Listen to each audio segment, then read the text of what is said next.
Welcome to Mystery Cafe, your ultimate stop for gripping detective stories, chilling mysteries, and unforgettable investigations. Here, every video serves a fresh dose of suspense, shocking twists, and cases that challenge your inner detective. From classic whodunits to modern crime stories, we bring the world of mystery straight to your screen, where every clue matters and no secret stays buried for long. Before we start unraveling today's mystery, we'd love to know, where are you watching from? Globe showing Europe, Africa. Drop your country, city, or stay in the comments, and let's see how far the Mystery Cafe family reaches. Magnifying glass tilted right. The Midnight Bells of Stonemere. Abbey Chapter 1. The Abbey that should have stayed silent. The road to Stonemere curled through miles of untouched countryside, a ribbon of pale gravel cutting across heather fields and lonely stone fences. Father Brown rode in a creaking hired cart, watching the landscape shift from open farmland to thick, brooding woodland. The deeper he travelled, the more oppressive the atmosphere became, as if the land itself feared speaking too loudly. By the time he reached the outskirts of the village, dusk had already spilled across the sky. What remained of the day's light scattered in sour shades of violet and burgundy, pooling heavily around the horizon like spilt ink. Birds that normally chirped at this hour seemed oddly mute, perched stiffly on twisted branches. And then he saw it, Stonemere Abbey. The ancient monastery stood on a lonely hill overlooking the village. Its once grand towers were now darkened by centuries of decay, its roof partially collapsed, its stained glass windows shattered or missing. Even from a distance, the building appeared frozen in time, a monument to faith, power, and something far darker. Though the abbey had been abandoned for nearly 100 years, the villagers claimed something stirred there again, something that had no business stirring at all. Father Brown stepped down from the cart as Mrs. Agnes Whitcomb hurried toward him, her hands fluttering like frightened birds. The widow was a small woman wrapped tightly in a shawl that seemed 2 sizes too large, her hair pinned back with shaky effort. "Oh, thank heavens you've come, Father," she whispered urgently. "The whole village is uneasy. No one sleeps, no one works, no one even lights a candle after sunset."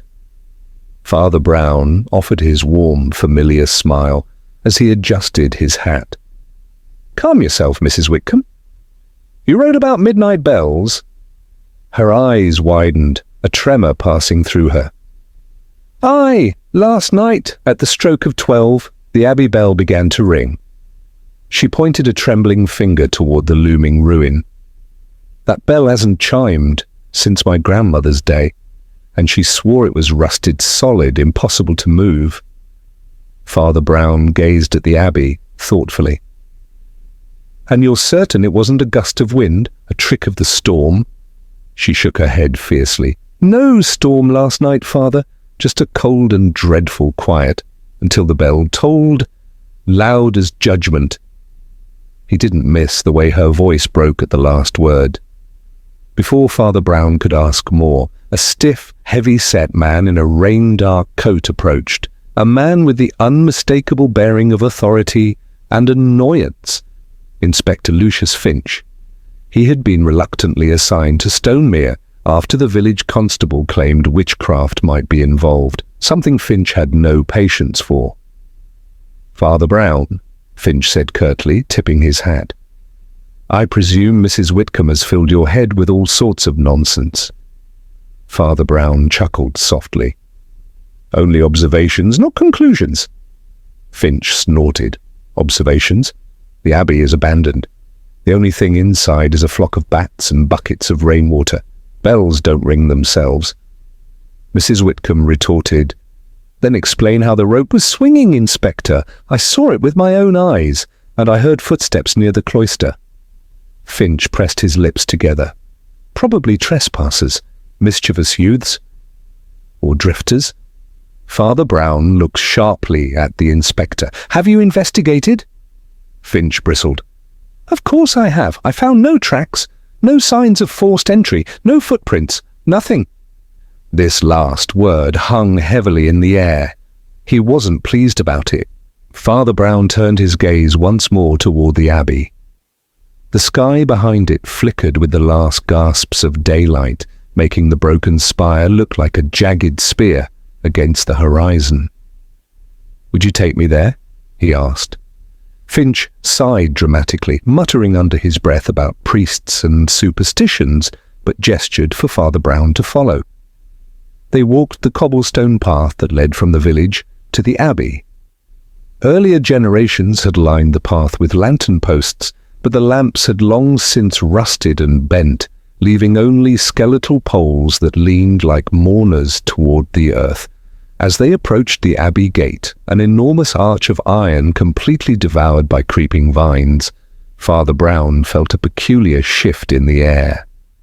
The temperature dropped noticeably, and a strange stillness settled, as though the building had inhaled and was holding its breath. Finch produced a heavy ring of keys he had borrowed from the parish records office. "This gate hasn't been opened in decades," he grumbled. But as he touched the padlock, the gate groaned open a crack. Unlocked, Finch froze. "That's impossible," he whispered. Father Brown pushed gently on the gate. It swung inward with far too much ease for something untouched for nearly a century. "Someone's been here," the priest said softly. Inside the abbey courtyard, the cobblestones were uneven and cracked with moss. Dead leaves swirled in tiny circles as the wind brushed past.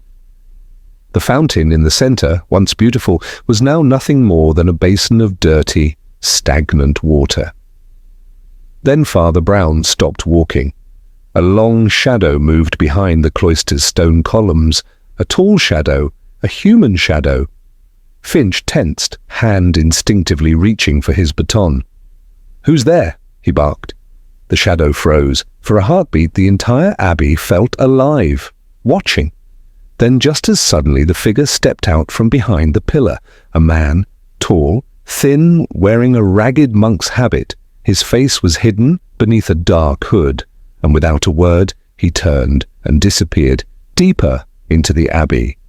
Finch bolted after him. "Stop!"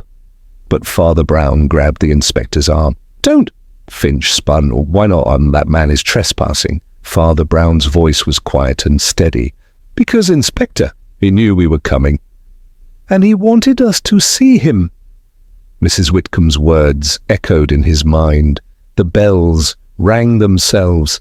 Footsteps in the cloister. Shadows that move where no one should be. Father Brown looked up at the ancient structure, the towering walls dark against the settling night. "Whatever is in this abbey," he said softly, "is not merely trespassing." He stepped forward into the darkness. It is inviting us. Chapter 2. The Keeper of Unwritten Histories. Morning came slowly to Stonemere, creeping across the village like a hesitant guest unsure of its welcome. Fog clung to the roofs and chimneys, coiling through the streets as though reluctant to release the village from the night's grip. The first light that reached Father Brown's window was pale and watery, doing little to dispel the feeling that the world had awakened into something slightly askew. Still, Father Brown rose cheerfully, humming a small hymn as he buttoned his Spartan coat. He believed morning light had a way of filtering truth through the remnants of fear, and Stonemere, with its abandoned abbey and its anxious villagers, was overflowing with both. His first visit was to the home of Mr. Ellery Hawthorne, the village historian whose name kept surfacing whenever people spoke of the abbey. Hawthorne lived at the far end of a narrow lane lined with crooked houses and leaning signposts. His cottage was odd, even for Stonemere. A tangle of ivy smothered the roof, papers poked out from the shutters like desperate messages, and the front door bore scratch marks as though someone had tried to claw their way out. When Father Brown knocked, a muffled crash sounded inside, followed by frantic shuffling. Finally, the door opened a few inches. Hawthorne's face appeared in the gap, pale, drawn, and startled, the eyes of a man who slept poorly. "Yes," he croaked. "Good morning," Father Brown said brightly. "I'm Father Brown. May I come in?" Hawthorne hesitated, looking over the priest's shoulder as though fearing someone had followed him. "You're here about the Abbey," he whispered. Father Brown nodded. That was all the invitation Hawthorne needed. He yanked the door wide and ushered him inside with surprising urgency. The interior was a forest of books, towers of them stacked to the ceiling, lining the walls, spilling over tables, chairs, and even the staircase. Maps littered the floor, some stretching beneath their feet like ancient carpets. Hawthorne closed the curtains immediately, sealing the room in a dim twilight broken only by a sputtering candle. "You must understand," he began breathlessly, "Stonemere Abbey is not ordinary." Father Brown smiled warmly. "Most abbeys are not. What troubles you about this one?" "Troubles me?" Hawthorne let out a strained laugh. "Everything troubles me, Father. The history, the secrets, the disappearances." Father Brown raised a gentle brow. "Disappearances?" Hawthorne wrung his hands, pacing around a stack of books. "During the final years before the abbey was abandoned, several monks vanished. Vanished, Father, gone without explanation. And at the center of all those disappearances was Abbot Matthias." He plucked a crumpled document from a pile and thrust it toward Father Brown. It was an old sketch of the abbey tower, but the brickwork on one side was shaded differently, a faint outline of a wall that shouldn't exist. "A chamber," Father Brown murmured. Hawthorne nodded violently. "A secret room, hidden behind false stone. Legend says Abbot Matthias hid something priceless inside, something he was willing to protect with his life." Father Brown traced the shaded section with a finger. "And what does legend claim he hid?" "A manuscript," Hawthorne said reverently. "A confession. A document so dangerous the king ordered the abbey searched during the dissolution. Matthias barricaded himself in the bell tower, refused to surrender, and disappeared." Father Brown tilted his head. "Disappeared? That's the strange part," Hawthorne whispered, leaning closer. "When the soldiers broke into the tower, the abbot was nowhere. Only the bell rope was swinging, as if someone had just pulled it." Father Brown felt a chill, not of fear, but intrigue. "And now," Hawthorne continued, voice trembling, "exactly 400 years later, the bell rings again, at the same hour." Father Brown folded the paper carefully. "Do you believe someone is searching for this manuscript now?" Hawthorne's breath hitched. "I don't believe it, Father. I know it." He darted to a corner and retrieved a dusty, leather-bound notebook. Opening it to the center, he revealed frantic scribbles. "2 weeks ago," he said, "I saw lantern light on the abbey grounds, and footprints, fresh footprints, leading to the tower. I followed them part way, but, well," he shuddered. "You were afraid," Father Brown said kindly. "I was terrified," Hawthorne admitted. "And last night, I swear on my soul, I saw a figure wearing a monk's habit moving through the cloisters. Just then, the front door burst open so violently that several piles of books toppled. A tall woman dressed in severe black strode inside, face sharp as a knife. Her gloved hands trembled, but with fury, not fear.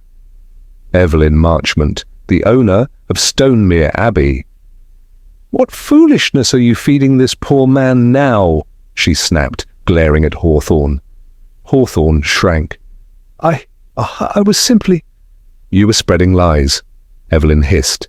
Father Brown rose calmly. "Good morning, Miss Marchmont." She turned her stern gaze on him. "I know who you are, Father, and I know why you've come. But I warn you, Stonemere Abbey is my property. I will not have villagers stirring hysteria over its history." Father Brown's tone remained gentle. "The villagers are frightened. Perhaps some clarity would help." Evelyn's nostrils flared. "Clarity? The only clarity is that the Abbey is a ruin visited by trespassers and fools." She turned to Hawthorne. "And you of all people should know better than to fill a priest's head with myths." Hawthorne opened his mouth, but no words came. Evelyn marched to the door, but paused to deliver one last cold warning. "Do not meddle in matters you do not understand, Father. The Abbey is best left silent." She left with a slam that rattled the cottage. The moment she was gone, Hawthorne whispered, "You see, she knows something. She's frightened of the truth." Father Brown adjusted his hat thoughtfully. "No," he murmured, "she is frightened of losing control of it." His gaze drifted toward the distant silhouette of the Abbey through the foggy window. Somewhere in that ancient structure, truth was waiting. And someone was already searching for it. Chapter 3. Footsteps in dust, echoes in stone. Evening crept over Stonemere like a shadow stretching its limbs, leaving the village soaked in a strange half-light. The fog was thicker than the night before, curling around chimneys and tightening its grip on the old abbey as though determined to hide whatever secrets were buried inside. As Father Brown and Inspector Finch approached the ruins again, lanterns in hand, the silence felt different, not simply quiet, but expectant. A cold breeze whispered down the nave of the broken church as they stepped inside. Pillars rose before them like ancient ribs, supporting what little remained of the roof. Shattered stained glass fragments were scattered across the floor like gems lost to time. Above, the gaping holes in the ceiling revealed a bruised sky. Finch held his lantern higher, scanning the stone floor. "I told the constable to seal the entrance. Nobody should have been able to get in." Father Brown knelt, brushing his gloved fingertips through the dust. "And yet, Inspector, someone has." He pointed to the faint shape of footprints, fresh ones. 2 sets, moving side by side, then diverging near the bell tower entrance. One set was heavier, deeper, the other lighter, quicker, erratic, as if the person had been moving with unease. Finch exhaled sharply. "So Hawthorne wasn't lying. Someone was here after our last visit." Father Brown rose slowly. "And one of them may still be." A sudden thud echoed from somewhere within the Abbey walls. Finch stiffened. "What was that?" "The building settling?" Father Brown offered. Then he added, "Or someone settling into the darkness." Finch grimaced. "Must you say things like that?" Father Brown smiled faintly. "Only when they're true." They followed the heavier tracks toward the transept. The trail led them across broken pews and fallen stones to the base of the bell tower. The tower door was slightly ajar, swaying just a little, its hinges complaining with each breeze. Finch swallowed. "Well, after you." Father Brown didn't hesitate. He gently pushed the door open. Inside, the air was colder still, thick with the scent of old rope, mold, and the metallic bite of iron. A narrow spiral staircase twisted upward into darkness, and from somewhere above, faintly, came a sound they had both hoped not to hear, the groaning creak of a moving rope, but not swinging freely, being pulled. Finch nearly dropped his lantern. "No, absolutely not. No one is up there." Father Brown tilted his head. "Inspector, something is always up there when a rope moves." Finch shot him a glare but began climbing behind him. Each step felt like an intrusion. The echo of their footfalls climbed ahead of them into the looming dark, carrying their presence upward. Halfway up, Their lantern light revealed something carved crudely into the inner wall, a symbol, a circle bisected by a jagged line. Father Brown gently traced it. "A mark of secrecy," he murmured, "and of division." Finch snorted. "Looks like a drunk mason's doodle to me." Father Brown didn't respond. He continued climbing. Near the top, the rope creaked again. Finch whispered, "If that bell rings now, I might have a heart attack." Father Brown smiled. "Don't worry. If you do, I know a very good priest." Finch muttered something unpleasant, but before he could elaborate, they reached the belfry. The chamber was enormous, the wooden beams heavy with age. The great iron bell loomed above them, dark, cracked, and slick with centuries of dust. Moonlight bled through broken slats, painting the floor in pale streaks, and there, at the center of the chamber, the thick bell rope hung stiffly. Not moving now, still as bone. Father Brown walked forward, lantern held high. Beneath the rope, the dust was disturbed again, forming a rough circle of footprints. Someone had stood here long enough to pace or tremble. Finch pointed at the rope's frayed end. "Look, fresh fibers. Someone pulled it last night. Hard." "Not just pulled," Father Brown corrected. "They tried to ring the bell fully, perhaps as a signal." "A signal to who?" Finch asked. Father Brown turned his lantern toward a shadowed corner and froze. A torn scrap of black cloth was caught on a splintered beam. Rough, coarse fabric. Monkish. Finch's eyes widened. "One of our trespassers was dressed as a monk." Father Brown shook his head. "No one dresses like a monk by accident." Then another sound reached them. Not the rope, not the wind. A muffled cry. It came from below. The two men exchanged a glance, then ran. Down the stairs faster than before, lantern flames fluttering wildly. At the base of the tower, the sound became clearer, pained, desperate. They turned the corner and found Ellery Hawthorne collapsed on the floor, one hand pressed against his ribs. "Good heavens!" Father Brown exclaimed. "Mr. Hawthorne, are you hurt?" Hawthorne lifted his head weakly. Sweat beaded on his forehead, and his breath came in short, panicked bursts. I tried to follow her." "Her?" Finch demanded. "Who?" Hawthorne clutched at Father Brown's sleeve. "Evelyn Marchmont. She was here. She found—" He coughed violently. "A passage. Behind the tower wall. I tried to stop her, but she—" "Passed you by?" Father Brown finished. Hawthorne nodded faintly.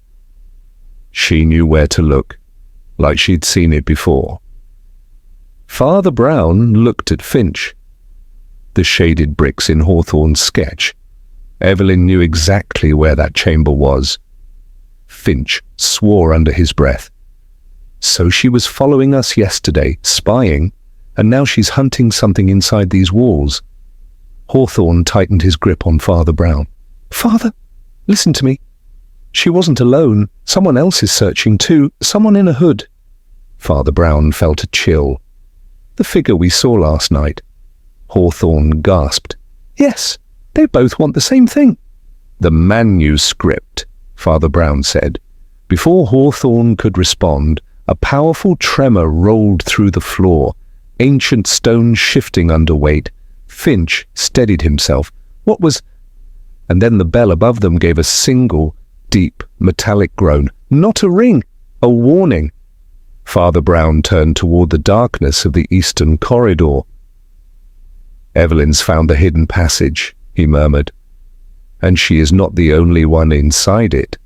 He grabbed his lantern. "Come, Inspector, the Abbey is finished being silent." Chapter 4. The chamber behind the bell. The air inside Stonemere Abbey shifted as Father Brown and Inspector Finch stepped deeper into the eastern corridor. It felt as though the very walls were breathing, exhaling centuries of dust and secrets. Their lantern light threw long, slanted shadows across broken arches and forgotten altars, distorting the carvings of saints, into warped silhouettes. Somewhere far above, the bell gave a faint metallic sigh, as if remembering its own purpose. Finch glanced over his shoulder. Hawthorne said Evelyn found the passage, but how did she know where to look? Father Brown's voice was calm, almost reflective. Because some knowledge isn't found in books or maps, Inspector. Some is inherited. Finch frowned.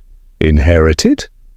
Her family has owned the Abbey grounds for a century, Father Brown said. It's possible her ancestors passed down stories, rumors, perhaps even warnings. Finch snorted. Or instructions? Father Brown didn't disagree. They reached the transept, a wide space where moonlight poured through the collapsed roof, illuminating a stretch of stone that shimmered oddly. The dust was shifted here too, not by weather or rodents, but by deliberate movement, footprints circling, stopping, and doubling back. Finch knelt. 2 sets again, small ones, Evelyn's likely, and the other, heavier. Father Brown raised his lantern toward the tower wall. There! A vertical seam, so subtle it could easily be mistaken for a crack, ran up the far edge of the stonework. A rectangular outline framed what appeared to be a section of wall, but the mortar here was fresher, cleaner, like it had been touched or tampered with recently. Finch pressed against it experimentally. The stone shifted, just a hair. A door, Finch whispered. A hidden one, Father Brown confirmed. Hawthorne's drawing was accurate, and Evelyn must have found the mechanism. He scanned the wall. No lever, no hinge, no obvious trigger. But then he noticed faint scratches at the base of a carved relief, a monk kneeling in prayer, hands folded. Father Brown traced the carved fingers. Finch, help me. Together they pressed the hands inward. A soft click echoed inside the wall. Then with the slow groan of ancient stone awakening from slumber, the false wall slid aside, revealing a narrow, torchlit passage descending into darkness. Finch stiffened. Torchlit? Someone was here minutes ago. Father Brown sniffed the air. The scent of burning pitch was fresh. Yes, he said. Evelyn went in, and she wasn't alone. The passage was steep and claustrophobic, its walls slick with moisture. Their lantern cast flickering halos that danced over the uneven ground. The deeper they went, the quieter the abbey became, until the only sounds left were their own footsteps and the faint drip-drip of water, echoing through the stone. Finch whispered, "Feels like we're walking into a trap." "Not a trap," Father Brown murmured. "A secret, and secrets rarely want to be found." After several minutes, the passage opened suddenly into a small chamber, rectangular, low-ceilinged, and covered in dust. A single overturned stool lay near the center, and beside it, a leather-bound chest cracked along its lid. Finch's eyes lit up. "Is that—" "No," Father Brown interrupted gently. "Don't touch it." Finch froze mid-step. "Why not?" "Because that chest has been opened already." On the floor lay fragments of parchment, shreds that had fallen from Evelyn's frantic hands. A few lines of faded Latin still clung to the pieces. Confessio. Matthias. Custodit. Veritate. Confessions, Father Brown whispered. Abbot Matthias recorded more than holy rites. Finch swore under his breath. And Evelyn found it before us. A faint sound startled them, a gasp. Father Brown spun around. In the far corner of the chamber, half hidden behind a collapsed tapestry, Evelyn Marchmont crouched against the wall, her breathing ragged. Her dress was torn at the hem, and her gloved hands shook violently. "Miss Marchmont!" Father Brown exclaimed. "Are you hurt?" She shook her head numbly. "No, not hurt. Just—" Finch rushed forward. "Where is he?" Evelyn's face went pale. "He chased me. I didn't see his face, only the hood. He took the manuscript and fled deeper inside. I tried to stop him, but—" A sudden clang reverberated through the passage, metal striking metal. Evelyn flinched. That sound, he's breaking something. Father Brown closed his eyes briefly. He's trying to destroy the evidence, whatever was in that manuscript. Finch clenched his jaw. We need to catch him. Now. But Evelyn shook her head. You won't reach him in time. He knows these tunnels. I only know the entrance. He knows the whole maze. Father Brown approached her carefully. Evelyn, why were you looking for the manuscript at all? Her eyes glistened. Because I needed to know the truth about Abbot Matthias.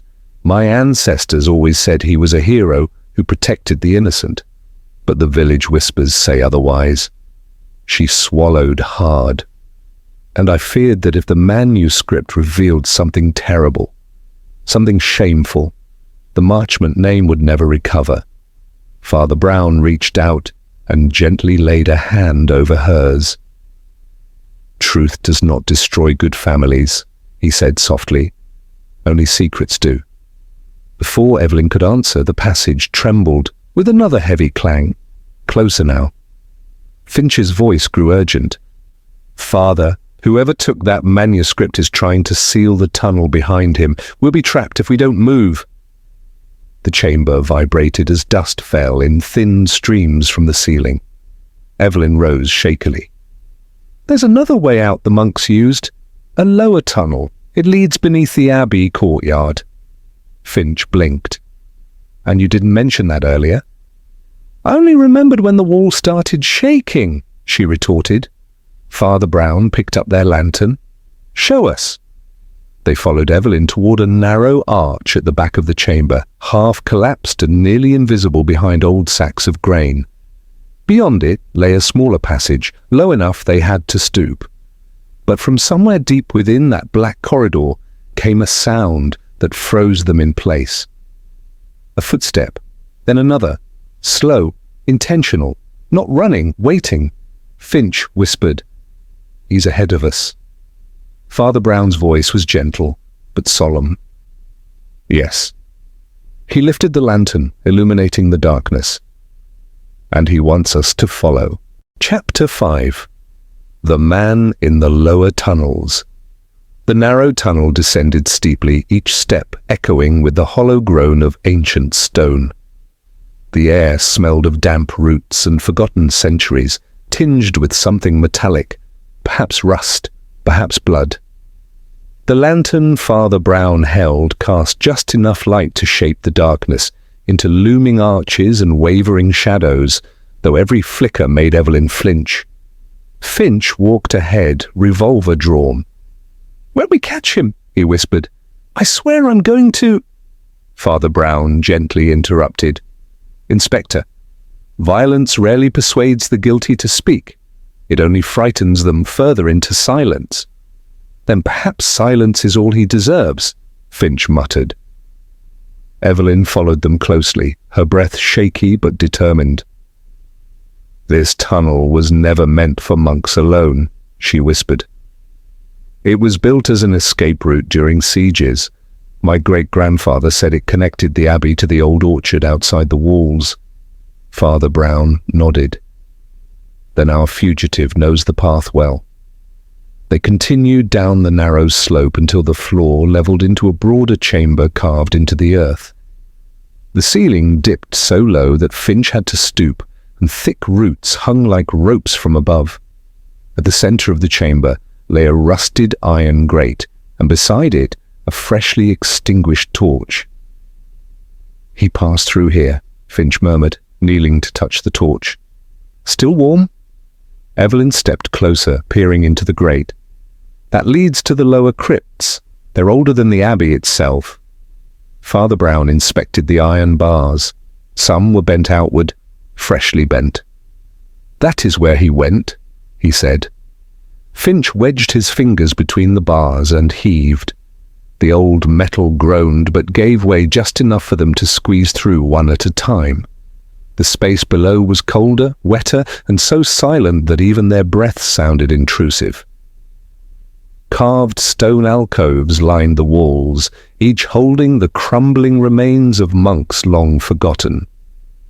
Father Brown's lantern illuminated skulls and faded carvings, their expressions eerily serene despite centuries of decay. Evelyn shuddered. "I hate this place." Finch scanned the shadows. "These crypts are a maze. If he knows them, he has every advantage." Father Brown lowered his lantern. "He has one advantage, fear. And fear is predictable." As if to contradict him, a sudden metallic strike rang out somewhere in the maze, sharp and deliberate. Evelyn gasped. Finch straightened. "What was that?" Father Brown's eyes narrowed. "Something breaking." Finch sprinted ahead without warning. "He's destroying the manuscript." "Inspector, wait!" Father Brown called, but Finch disappeared around a corner. Father Brown and Evelyn followed quickly, the tunnels twisting unpredictably. Their footsteps grew louder, the echoes bouncing like frantic whispers. Finally, they reached a larger crypt with a vaulted ceiling where Finch stood over a pile of torn parchment fragments.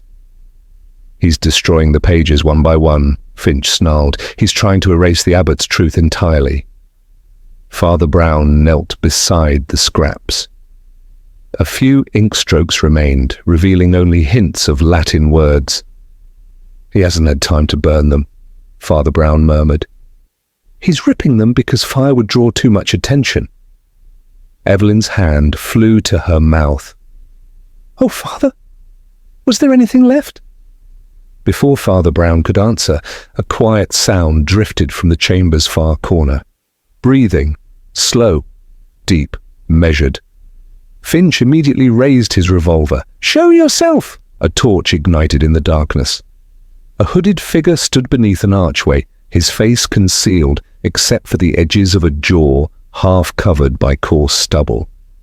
In his gloved hand he held the manuscript, no longer intact, but a bundle of pages fluttering like wounded birds.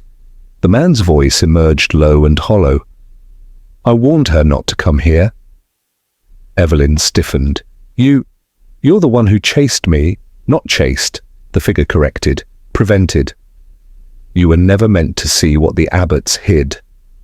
Finch stepped forward. "Drop it and step away." The hooded man took a single, deliberate step back.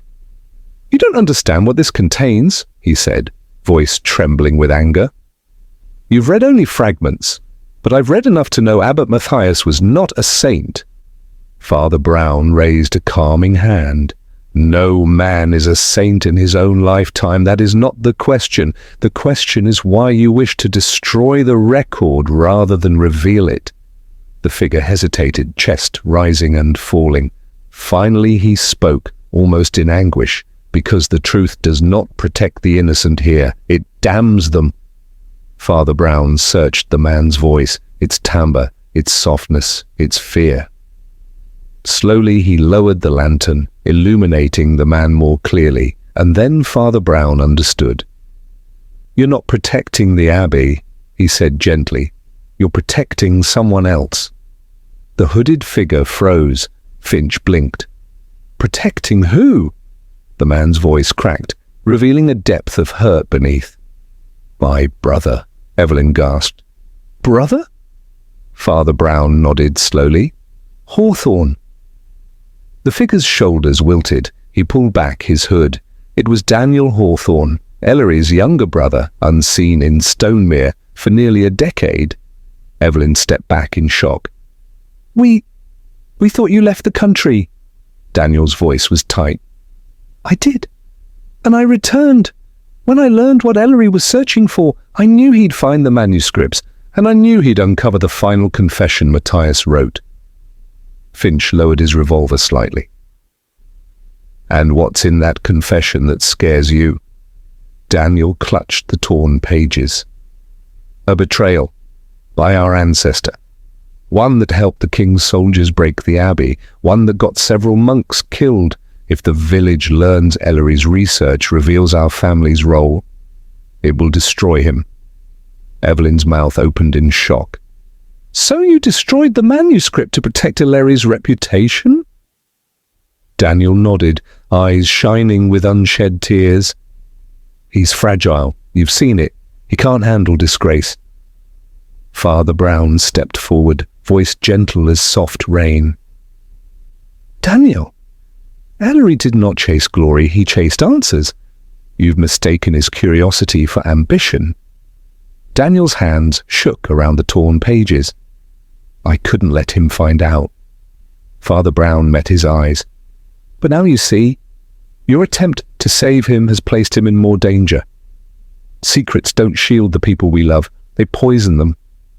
Daniel's breath quivered. I didn't mean for him to get hurt. When I pushed him aside earlier, Finch stiffened. You pushed him? It was an accident, Daniel whispered. I panicked. I didn't want him to reach the chamber. Father Brown reached out and gently closed the man's trembling hands over the remaining pages. You cannot protect Illyri by destroying history. Only truth can save him now. Daniel lowered his head. I didn't know what else to do. Evelyn spoke softly, not unkindly. Running in shadows only made everything worse. Father Brown nodded. Come, let us face the truth together. Daniel breathed shakily, then extended the manuscript fragments toward Father Brown.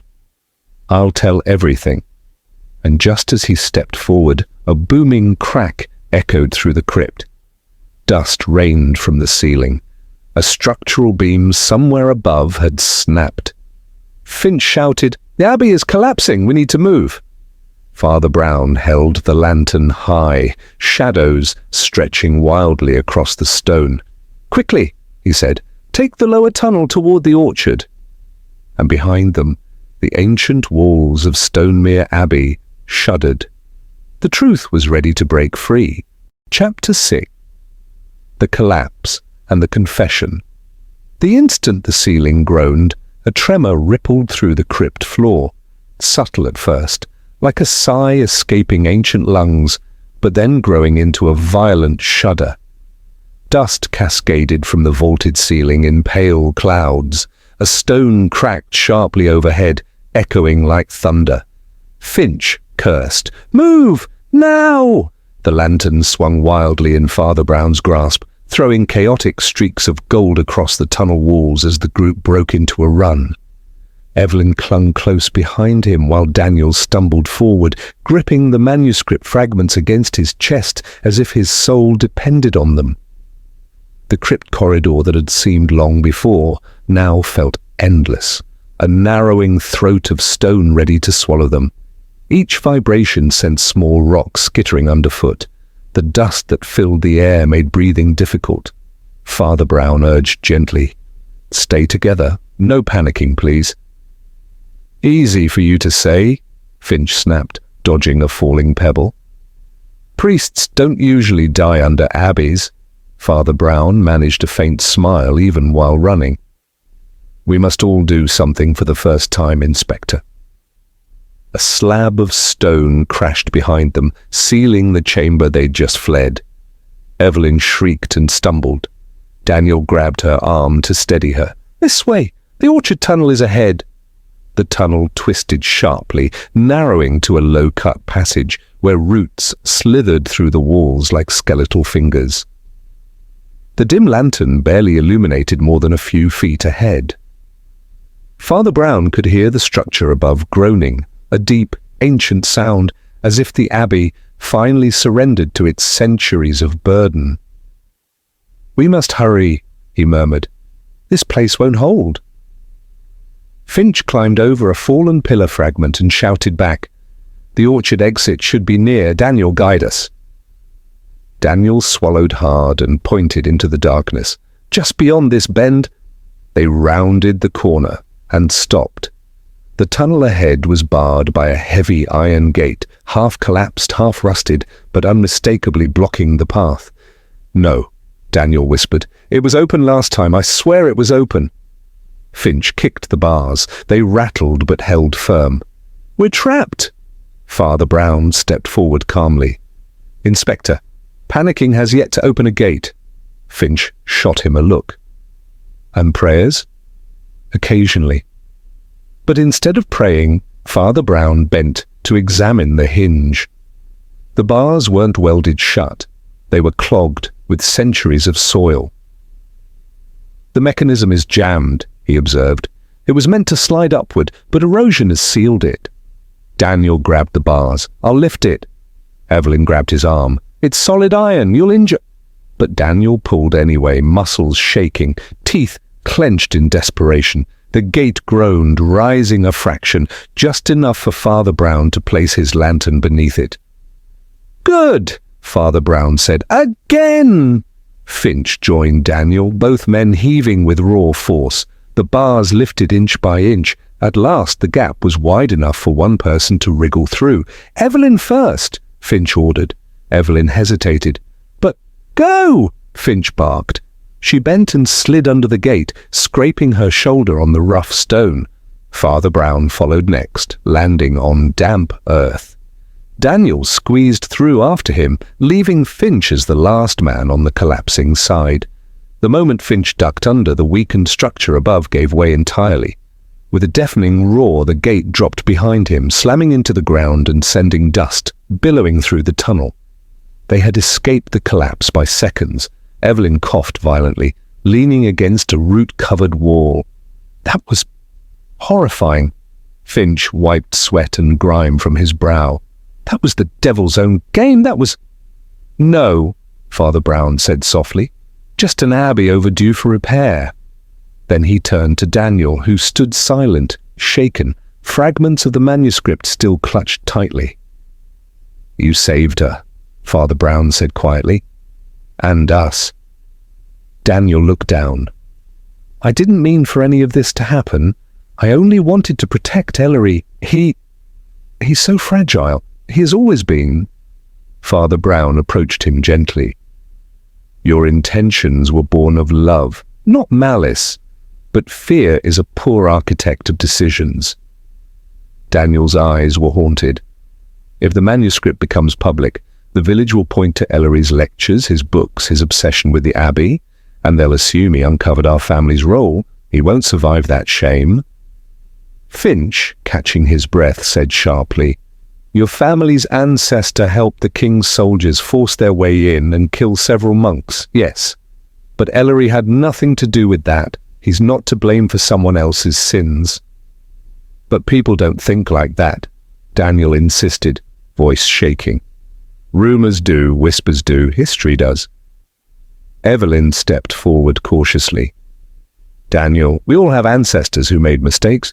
You're not unique, and Ellery is respected not for the past, but for his work."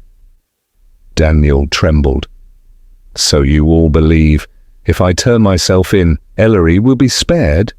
Father Brown offered a soft, sad smile. "No. Ellery will be spared because he deserves to be, not because you surrender. But your confession will ensure he is not blamed for your choices." Daniel bowed his head. "Then I will confess." Finch straightened. "Then let's get you both out of here." They continued through the tunnel, which soon opened into a wide, root-choked cavern. The scent of fresh air drifted faintly downward. Evelyn pointed. "We're close. That opening leads to the old orchard." They climbed upward, bracing themselves against slick roots and soil. At last, they emerged into the open air beneath the twisted apple trees of Stonemere's abandoned orchard. Dawn had not yet broken, but a silvery glow touched the horizon. They stood in silence, breathing the clean air. Father Brown spoke first. "We must get Ellery and see to his injuries. Then Daniel will speak with Inspector Finch willingly." Finch nodded. "And the remains of the manuscript?" Daniel held out the fragments. "Father, should the village ever see this?" Father Brown took the pages gently. "Truth heals slowly, Daniel. We will share what needs sharing, with care, not spectacle." Another distant thunder sounded from the direction of the abbey. Not weather, stone collapsing. Evelyn turned toward the echo. The Abbey is falling in on itself. Father Brown nodded. When a great secret is unearthed, sometimes the place that held it cannot bear the weight any longer. Finch groaned. You always have a poetic explanation, don't you? Father Brown's eyes twinkled. Only when the truth deserves it. Chapter 7. The Return to Stonemere. The orchard's crooked branches framed the dawn like skeletal hands, stretching toward the awakening sky. Pale streaks of orange crept over the horizon, revealing the outlines of Stonemere village in the distance. Smoke trickled from a few chimneys, lamps flickered on porches. Life was beginning its daily rhythm again, unaware of the truth that had nearly died beneath the Abbey's stones. Father Brown wiped dust from his coat as he stepped into the open field. The cool air felt strangely cleansing after the claustrophobic darkness of the tunnels. Evelyn Marchmont inhaled deeply, her face pale but steadier than before. Daniel Hawthorne stood apart from them, clutching the manuscript fragments with both hands. His face bore the exhaustion of a man who had run from truth for years and finally stopped running. Finch was the first to speak. We need to get Ellery. He might still be unconscious in that chamber. Daniel flinched at his brother's name. Please, let me explain things to him, he said quietly. He deserves to hear it from me, not from rumors. Father Brown nodded. You'll speak to him, but gently. Ellery is a man who carries the past heavily on his shoulders. The truth may feel like another stone. Daniel lowered his head. I know. They followed the narrow path that wound downhill toward the village. The sun rose higher, illuminating the roofless silhouette of the Abbey. A faint plume of dust drifted from its broken tower, evidence of the collapse still unfolding. A murder of crows circled the structure as though drawn to its decay. Evelyn walked beside Father Brown. It feels wrong, leaving the Abbey like that, she whispered, like abandoning a wounded friend. Father Brown gave her a sad look. Buildings are like people. Some crumble under the weight of what they hide. Some collapse, so the truth can breathe. Evelyn stared at the distant ruins. It was my family's burden all these years. Maybe now it can finally rest. They continued in silence until they reached the stony lane leading into Stonemere. Villagers stepped out of homes, rubbing sleep from their eyes, their faces turning curious as they noticed the group, dusty, shaken, emerging from the direction of the orchard with purpose and urgency. Mrs. Whitcomb was the first to rush out, apron fluttering. Father Brown, Inspector, I heard terrible sounds from the Abbey like thunder, cracking right out of the ground. Finch held up a hand. The Abbey suffered a structural collapse. Stay clear of the grounds until we've secured the area. Mrs. Whitcomb gasped and crossed herself. And the bell? Did it ring again, or... Oh heavens, did the ghosts finally... Ghosts rarely carry torches, Father Brown said kindly. Nor do they bend iron bars. The widow blinked in confusion. Iron bars? Never mind, Finch muttered. Official business. Inside Hawthorne Cottage, the smell of dust and old paper greeted them. Ellery Hawthorne lay on a sofa near the hearth, wrapped in blankets, his face pale and drawn. A village doctor knelt beside him, packing away instruments. He'll live, the doctor said briskly. Bruised ribs, a mild concussion, but nothing broken. He woke once and mumbled something about monks and manuscripts. Daniel's breath hitched. May I speak with him? The doctor nodded. Shortly. He needs calm. Once the doctor left, Father Brown approached Ellery gently. The historian's eyelids fluttered open. For Father, Ellery whispered. Did you find anything? Father Brown knelt beside him. We found much, but your brother would like to tell you. Daniel stepped forward, trembling. Ellery, I'm so sorry. He sank to his knees. "I never meant to hurt you. I only wanted to protect you." Ellery blinked, confused. "Protect me from what?" Daniel swallowed. "From our family's past? From Abbot Matthias's final confession." Ellery's brow furrowed. "The manuscript, you destroyed it?" Daniel winced. "Some of it. I thought if the truth came out that our ancestor betrayed the Abbey to the king, you'd be blamed. You've spent your entire life studying Stonemere. People might assume you knew, that you helped uncover the shame. I couldn't bear to watch you break under it." Ellery stared at him, stunned. "Daniel, you thought my reputation mattered more than truth?" Daniel's eyes filled with tears. "Your happiness mattered more. I saw how the villagers treated you when you made mistakes. I thought this would destroy you." Ellery exhaled shakily. "You fool. You foolish dear brother." He reached out a weak hand. "Nothing you did was out of malice, but secrets rot the soul faster than truth." Daniel collapsed beside him, sobbing quietly. The two brothers embraced, awkwardly at first, then with a fierce tenderness born of years of unspoken fears. Finch tapped his notebook. "Daniel, when you're ready, we'll need your full statement. But you did come willingly. That counts for something." Daniel nodded without looking up. "I'll tell everything." Evelyn stepped forward, her voice soft. "And I'll help preserve what remains of the manuscript.